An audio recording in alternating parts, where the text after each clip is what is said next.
Karibuni sana. Once again, we are here to discuss issues of reproductive health. Dr. Karanja, an obstetrician and gynecologist at Modern Gyno Clinic in Mombasa. We are located at Jubilee Building. So today we are going to discuss endometriosis. And some of you have heard of endometriosis, the myths, the facts about endometriosis, and we are going to see and discuss how you can tell whether you have endometriosis or not. Now, if you look at this, this is our reproductive system. I'm sure some of you are now familiar with it. This is the uterus. Around that area, that is your uterus. It goes around like that. Then you have your ovaries on that side and your fallopian tube. So in terms of endometriosis, we need to understand that we have cells inside here. These cells are located on the inner layer of your uterus.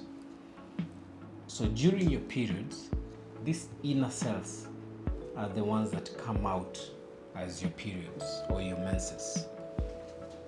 So we have those cells, they're called endometrium.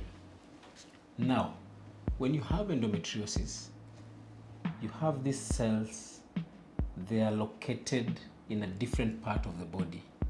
Most of the time it's within the pelvis, but it can locate anywhere in the body. It can go to the lungs, it can go to the diaphragm, rare cases like the brain. Now, when those cells are located away from the uterus, if you look here, we have black spots over there, so they can be located there. Sometimes they can be located in the vagina. This is the birth canal. So the black spots represent the cells which are supposed to be here, but they're located there. They can be located around the ovaries, and sometimes even just behind the uterus. So that when you have your periods, when you're having your periods, you expect these cells to react, and these cells are the ones that are supposed to flow.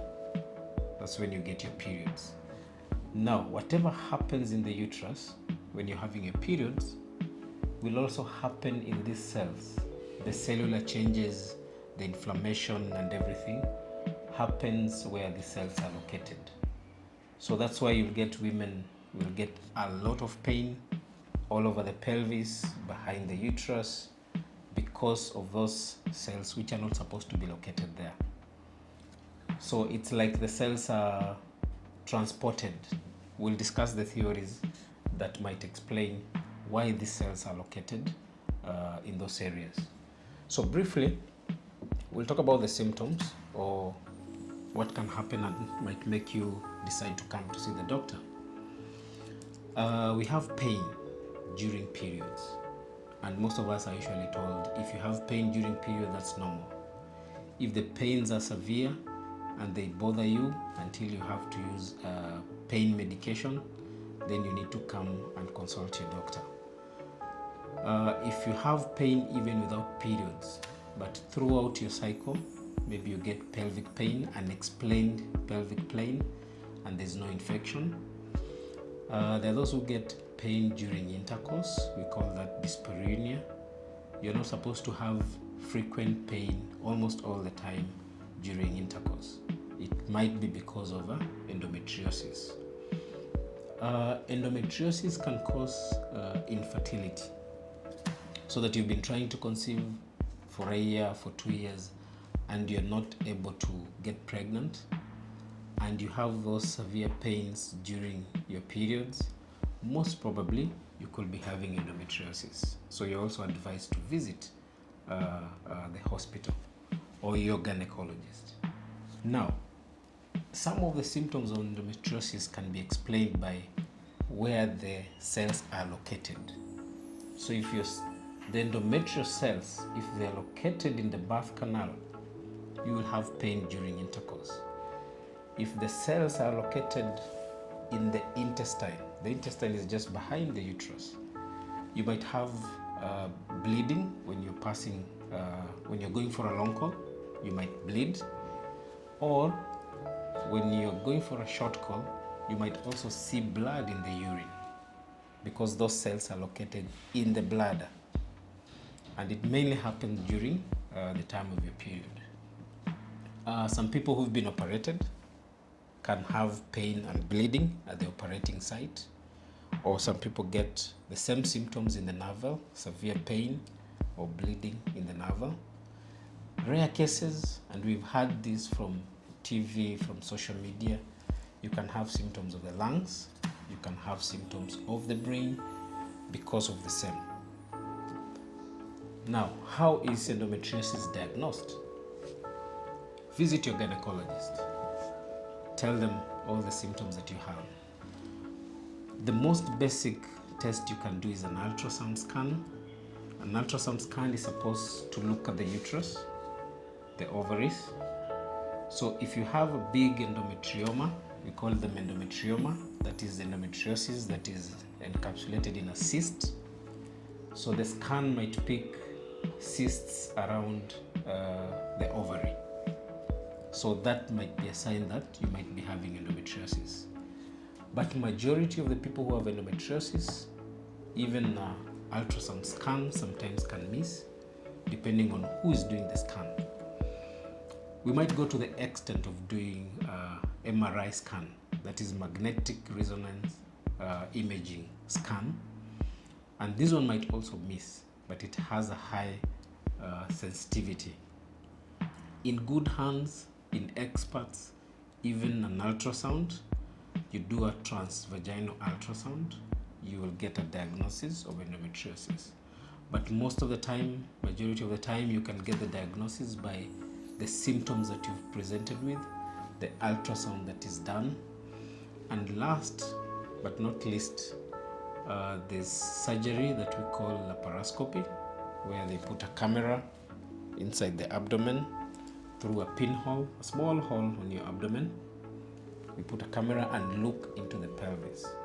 That one can help also visualize the organs of the pelvis, and you can tell whether you're suffering from endometriosis. Now you've come, we've suspected that you have endometriosis. How do we treat? How do we manage? How do we help you? Again, come to Modern Gyno Clinic and we'll help you through this journey of endometriosis and also the treatment for endometriosis. The treatment usually depends with the symptoms, how you have presented.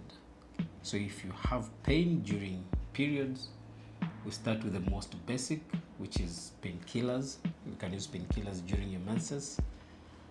If you come with a problem of fertility, we'll try and see if the tubes are blocked and what is causing the infertility. We have to rule out any other cause of infertility. Sometimes we might have to test the man as well to see if the man is okay. If there's a problem, then we might have to do surgery. Surgery is for cases that you have to, there's a score we use for us to decide whether you require surgery or we do medical management. Now, under medical management, we have drugs that you might use for quite a while, sometimes 3 months, sometimes 6 months, sometimes as long as 1 year and above. And those drugs are hormonal. Depending on the age group and if you're willing to, you are wishing to conceive, there are those we give those drugs, but we don't advise them to conceive soon. And those who wish to conceive, there's a different kind of treatment that you give. So when you come to the hospital, it's not a one drug for all for treating endometriosis. It depends how you presented, where the endometriosis is located, whether you're planning to conceive soon or you're not, and of course we might need to do surgery if it's you have a big cyst or we suspect the disease is advanced. Is there an option outside drugs, outside surgery? Yes and no. Some studies have shown that exercise, some diet might help. But we don't have one proven scientific diet that will tell you this is an endometriosis diet.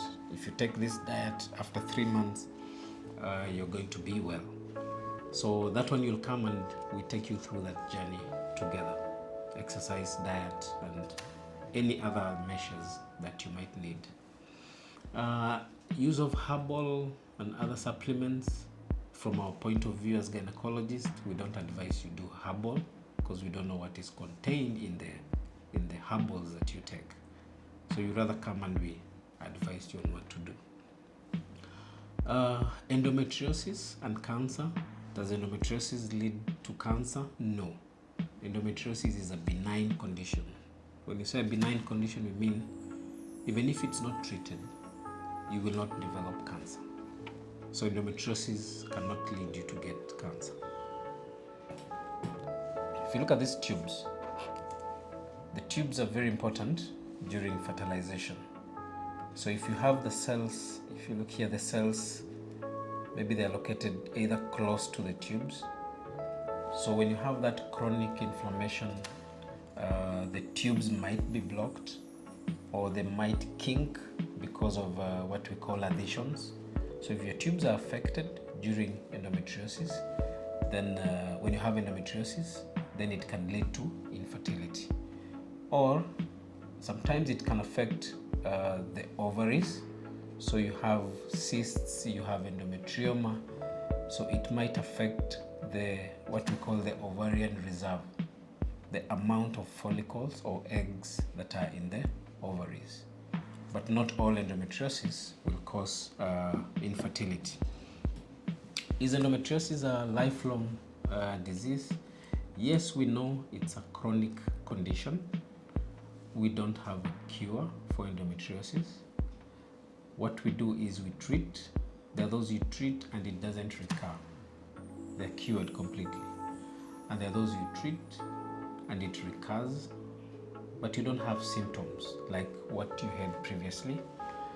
And there are those that you treat after 2, 3, 5 years. It recurs with the same intensity as previous. So we can't predict who you treat and it recurs. But it is a chronic condition, but it doesn't mean that is the end of you. Life has to continue, and we have different modes of treatment for different women who have endometriosis.